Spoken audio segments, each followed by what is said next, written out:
Assalamualaikum warahmatullahi wabarakatuh. Alhamdulillah wa syukurillah. Pada kesempatan kali ini saya akan kembali lagi membagikan pengetahuan tentang ilmu-ilmu hikmah, yang mana insya Allah pada waktu kali ini saya akan membagikan pengetahuan, yaitu syarat-syarat dalam menguasai ilmu nujum atau ilmu perbintangan, ilmu khodam, dan amalan-amalan ruhaniyah atau ilmu-ilmu hikmah. Perlu bagi seorang penuntut ilmu untuk mengetahui asal muasal dari ilmu ini dan cabang-cabangnya, agar seorang penuntut ilmu ini percaya diri dan berpengetahuan luas, dan untuk memperingatkan atau mengingatkan apabila ia dalam kebingungan dan kesalahan dan kelalaian, sehingga ia tidak jatuh ke dalam hal yang tidak diinginkan atau sesuatu yang dilarang. Dan inilah beberapa kondisi syarat yang diperlukan untuk setiap penuntut ilmu dalam mendalami ilmu di bidang ini, yaitu ada dua perkara. Yang pertama, pemantauan atau memperhatikan, mencari waktu-waktu yang tepat sesuai ilmu perbintangan. Ketahuilah bahwa tindakan ini lebih kuat untuk semua kesempatan dalam belajar ilmu hikmah, dengan mengetahui sifat planet, zodiak, rumahnya, dan sifat derajat astronomi planet yang tepat yang diperlukan untuk pekerjaan itu, dan meminta agar planet lain yang ditugaskan untuk itu membantu dalam pekerjaan tersebut dengan mengontaknya secara kuat. Kemudian mengumpulkan semua sarana atau bahan yang sesuai dan warna, pakaian, tubuh, perumahan, tempat, makanan, dan minuman yang sesuai dengan planet-planetnya. Planet atas harus dilakukan jika dalam cuaca cerah, dan sedangkan planet yang lebih rendah dilakukan saat maghrib atau saat gelap.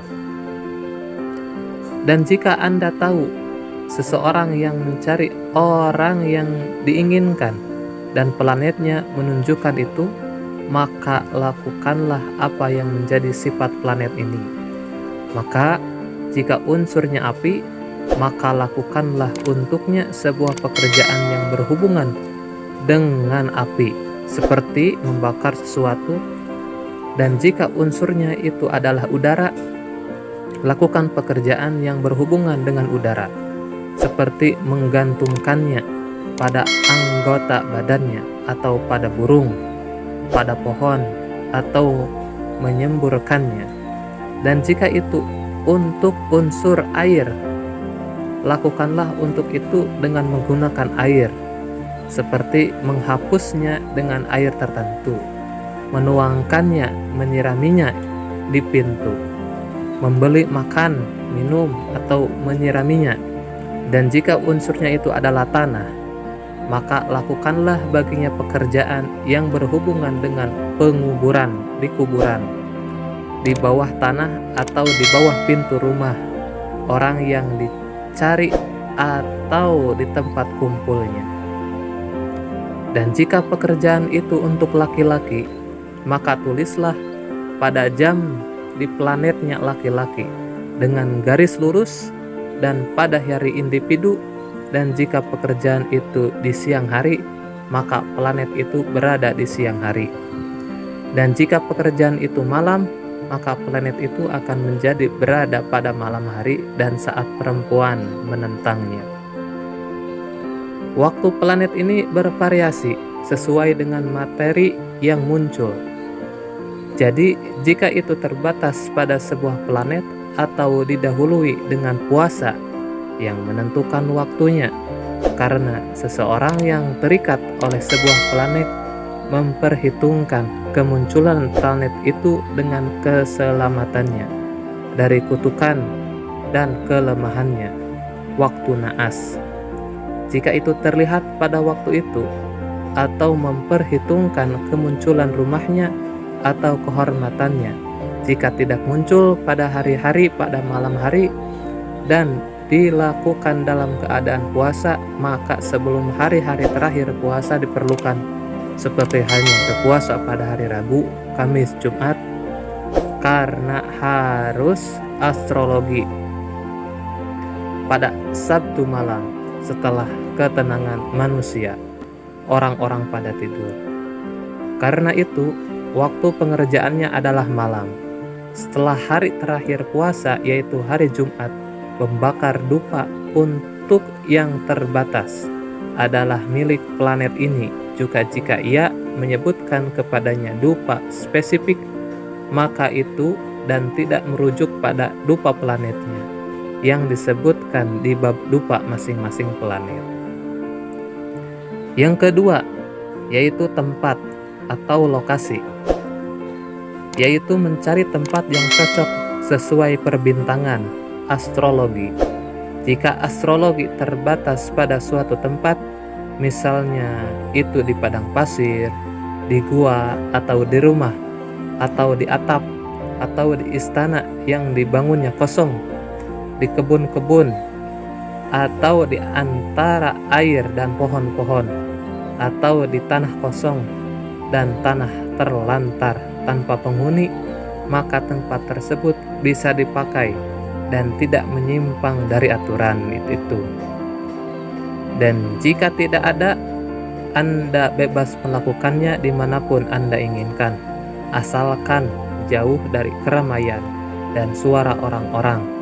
Dan ritual itu tidak akan berfungsi di tempat di mana ada sesuatu yang tidak murni atau ada gambar-gambar binatang seperti anjing, kucing, atau ayam jantan, dan lain-lain. Atau wanita yang sedang menstruasi, atau gambar wanita yang berpakaian minim, atau seorang pria telanjang. Ini dilakukan agar tidak mengganggu konsentrasi Anda dalam pembacaan doa-doanya. Bila suatu rumah atau tempat tinggal ada gambar-gambarnya, maka malaikat tidak akan mau mendekat. Perlu diketahui,